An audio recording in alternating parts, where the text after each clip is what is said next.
Hello everybody, welcome back to another video for the day. Now we're diving right back into r/Tales of Neckbeard just because everybody likes a good story time. Be sure to like the video, comment down below during the video if there is something you would like to talk about, and afterwards consider subscribing. Let's go! Our first story comes to us from username Swizzlecake. Neckbeard, nearly twice our age, follows my friend and I home and then accuses us of bullying. First post here, but I have a lot of stories from various neckbeards I've encountered over the last 6 or 7 years. I may post some more if you're all interested. So I feel like this one needs some context. I was studying a course at a college in the UK. For those unfamiliar with the UK educational system, think of it as like a 6th form type place. So for 16+-year-old, but offering a wider selection of courses to a 6th form, which is usually linked to a school and would only offer A levels.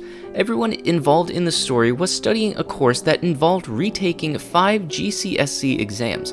My reason for being on this course was getting a D on my C grade Essentials math exam by only a couple of marks, but a lot of the others there had been through serious mental issues, including some that had been hospitalized for it. There were also a bunch of mature C25+ students wanting a direct path into specific careers. The cast of the story is mostly myself and my then friend group. I've changed all of their names for privacy reasons. I'll introduce them below here. Myself, Callie, my best friend, Hannah, Emma, Mary, Carla, Kevin, and the Neckbeard. So all of us girls were either 16 or 17 when this happened, apart from Callie, who had just turned 19. Kevin was 32. I really hope this makes sense, especially later on, because I've had a few drinks. So, the story. The girls and I became a pretty tight group fairly quickly. We were kind of loners amongst the other girls, and we were a pretty nerdy group, and 2 of the girls were super religious, Christian and Muslim for reference. And although we got along with everyone else on the course, we weren't super close with any of them. They were all nice, bar one, but she's a story for r/toxic friends.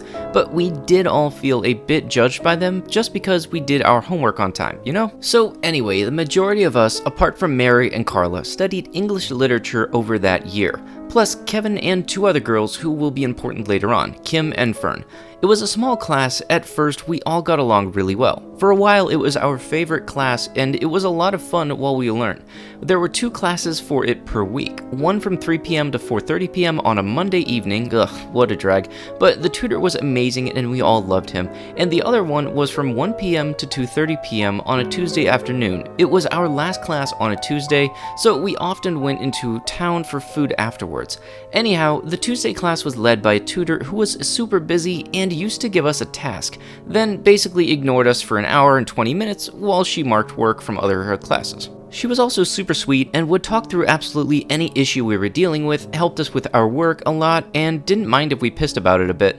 And during these classes that the rest of the girls and I properly started talking to Kevin. Now, really, it happened when Callie, Hannah, and I were chatting about anime and trying to relate it to a poem we were studying. Emma was trying to understand, bless her, but she's not an anime fan, and he just joined in, which, you know, we were cool with back then, and from then on, he decided hanging out with us over lunch break. This is where it should be mentioned that Kevin is a typical neckbeard. He had a neckbeard, was pretty overweight, smelled pretty bad, and was majorly obsessed with anime. He started hanging out with us all the time, including him coming into college on days when he didn't even have any classes, just to hang out with us all. We began to find it pretty weird, honestly, just because he was so much older and all he could talk about was anime. What was especially weird was how he kept inviting himself on meals, shopping trips, days out, anything we did that we hadn't invited him on because we thought he was weird. We decided to try to stop him from coming with us by weirding him out. Now, at the time, we felt pretty mean about doing this, which included discussing in our Tuesday class about how we were going underwear shopping after the class, dragging him down the sanitary products aisle in shops he accompanied us to, and even taking him to where the rubbers were, and discussing our various, invented at the moment in the time, boyfriends, and how big they were. Throughout all this nonsense, he stuck with us, but looked pretty embarrassed. Now, stuff like this took place over several months, and the real kicker that totally destroyed our trust for him, here it is. Myself, Hannah, Emma, Callie, and Kevin used to get the bus home from the city center. Emma and Callie lived in villages pretty far from our city center. 2 different bus routes went past my house, and 2 went past Hannah's house. all 4 went past Kevin's flat, so he could usually get on whichever bus he came in first and chat to whichever of us was on his chosen bus. The bus situation is where it all went wrong. One Monday night, Hannah, Kevin, and I went to the bus station together. I had to wait 20 minutes for my bus to turn, but Hannah's bus was in 5 minutes, so Kevin was getting that bus too. Obviously, I was still waiting for my bus when they were on their bus. Nothing unusual. I was still waiting when I got a text from Hannah. Not unusual since she and I were pretty close and loved the same music. But what it said surprised me. The text read that Kevin had stayed on past his bus stop because he wanted to make sure Hannah got home safe. I could tell she was freaked out as frick and kept messaging her, figuring she was safe as long as she kept replying to me. It turned out he got off the bus when she did and followed her to her door. I'm just glad her mom was in, or I would definitely have gone round to hers, maybe a 10-minute walk from mine, to check to her. I knew she was still freaking out and kept messaging her.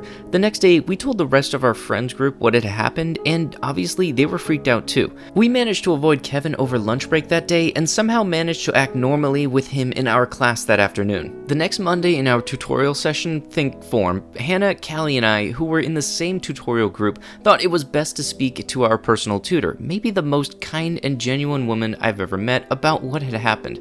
Now, she was immediately worried about us and really made us realize what we'd been through and decided to contact Emma, Mary, and Carla's personal tutor, who was also a genuinely lovely woman. They both suggested all the deterrence tactics we'd used previously, like the sanitary products, rubber, and nightwear, etc. And when we explained this, they suggested we go to the college counseling services, who might be able to suggest to him in private that what he said and done to use was wrong. Now, this is where things truly went tots up, because we followed them to refer it, and we did end up doing individual interviews about the matter, including Emma, Callie, Mary, and Carla, since they knew a lot of what had happened in the past, aside from the bus incident. They promised us all they'd call Kevin and talk to him about it, and obviously they did.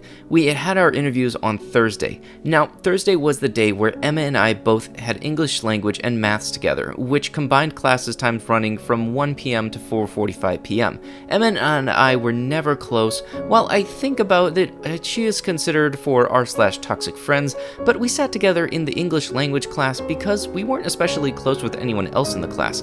As we walked in early, because we were super nerds, I was the only one to get 100% on a test for the whole year. We noticed a particularly frosty atmosphere. The super girly girls, they weren't there that day, but I was super close with one of them as we were in the same math support group, the group we sometimes hung out with, male and female group into gaming/other nerdy stuff, and the older students. It was the older students. Honestly, there was only 3 of them in the class, and the mostly skived because apparently they couldn't be asked to study enough to pass their exams that were being particularly frosty towards us. At the time, Emma and I couldn't figure out why. In the maths class later that afternoon, it was just me, Emma, and the male and female friend group we were only sort of friends with that Emma and I found out the truth. The truth being, Kevin had told all the older students, plus Kim and Fern, who were also in that same math class, that the girls and I were bullying him. The next week or so was genuinely horrible. People other than our group and the older students decided the drama was too much hassle and skipped classes we were in. It was truly horrible. The 6 of us were hated. Until the Friday afternoon, which was when most of us had a break between the start of lunch break and 2:15 p.m., this was where the science students had one of their classes before the biology class many of us took. I truly feel bad for that biology tutor since she put up with the lot of the coached 30-ish students through subjects that she didn't even teach. Total legend. It was in her class that Callie had a major panic attack about everything that had happened, which was something that made the super girly friend group, who had been close friends with Kim and Fern beforehand, and the male/female group realized what was going on. From that point on, they started supporting us, and it became a battle between teenagers and mid-20-year-olds. The following Monday, we had a very pointed anti-bullying talk in tutorial. Aside from this, the girl and I were genuinely freaked out because over that weekend, we had been being constantly harassed via Messenger, but also seen passive-aggressive posts about bullying over Facebook. Things like this continued for roughly a month before myself, Emma, Kim, and Fern went on a trip to France with some first-year A-level students. The 2 of them managed to make up with Emma and I after Emma's purse was stolen in Paris, and somehow once we got back to England, the others seemed to let up on us. Things were pretty awkward until the end of the summer and exams, etc. etc. However, no major incidents took place, and while people on the course weren't as close as we'd been at the start of the year, we all managed to get through the whole situation.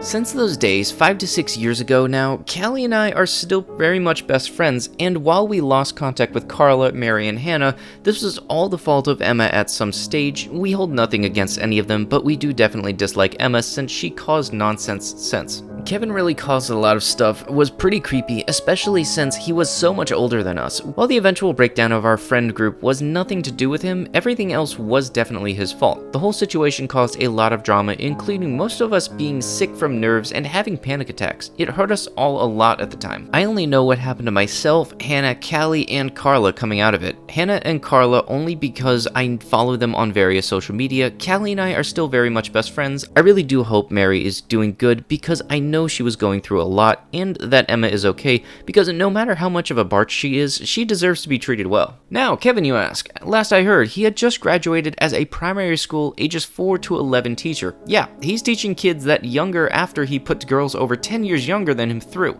I genuinely find this to be the worst part of the whole situation. I have seen him briefly since the end of that course while walking to the hairdressers some months later with my mom and brother. At the time, I didn't tell them until afterwards, and they told me they wished I had told him since they knew what he'd put me through and told me they wished they could have confronted him. This is why I didn't tell them at the time. You know, I'd have to say, nobody deserves to have anybody try to become that type of leech friend that just invites themselves along to anything and everything. And really, just causing all of that anxiety to the entire group, if it didn't break you apart, it definitely made everybody feel weird about it.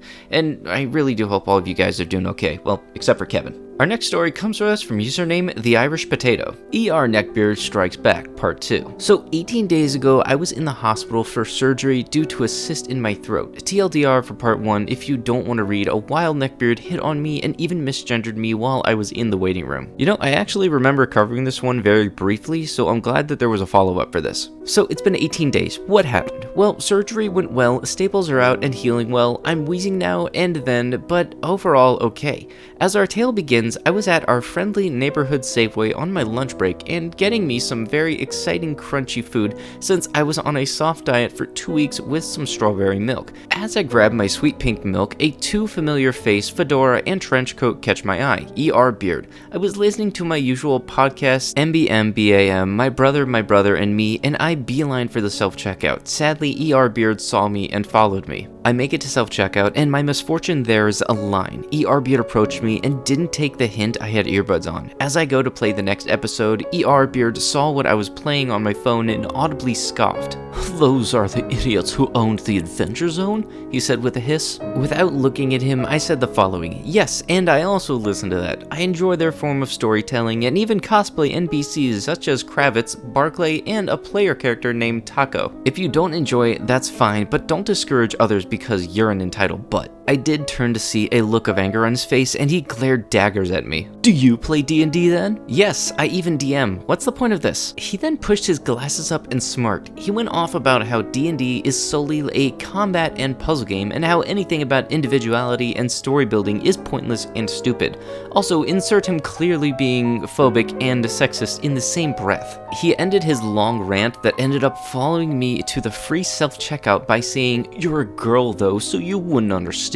A true lady would allow men to enjoy what they do and not be into what men are." I had enough, and Thor give me strength, I checked out and started to leave. ER Beard then tried to follow me out, but I stopped and got into his face. I may be a 5'4" dude, but if needed, I will get in your face even though I hate confrontations. Misgender me and say one more sexist bullcrap one more time, you creep, I dare you. He seemed surprised someone as short as me was challenging him, and when he tried to get closer, I took the first step and didn't change my expression. Luckily, an employee who was watching the whole ordeal came by and had him back off, and I only had 5 minutes of my break left when I got back, but darn, them goldfish crackers and strawberry milk was worth it. TLDR, I ran into the phobic neckbeard who hit on me in the ER waiting room, and then he continued being shoddy about me, McElroy boys, and gatekept D&D. You know, it really does suck that these type of people exist, and really more so the on-purpose misgendering thing. Like, I know in my Onision video, I did misgender Kai, but that's because mainly when I've been growing up, literally anybody I knew named Kai was a girl, so it was the first thing that came to my mind. But when you know exactly what somebody would prefer to be called and you on purposely misuse it, then that's just you being a jerk. And yeah, you can't really just walk up to somebody and say, "Hey dude, how you doing?" "Oh no, I'm actually a girl." "Oh no, you're a dude." That's not how any of that works. Like seriously, you can't just flip a switch and that changes somebody else's perspective. This is no Jedi mind trick. And the whole thing going back to the ER beard, I really hope that he does stop. I mean, I know it's gonna take a little while because he got the cognitive function of a squirrel, but it hopefully gets somewhere, okay? And with that, that is going to have to be it with the video. If you would like what you had seen, be sure to like the video, comment down below what you liked about the video, and consider subscribing to the channel and turning on those notifications. I'll be sure to see you guys in the next one. Thank you so much for watching, and bye-bye.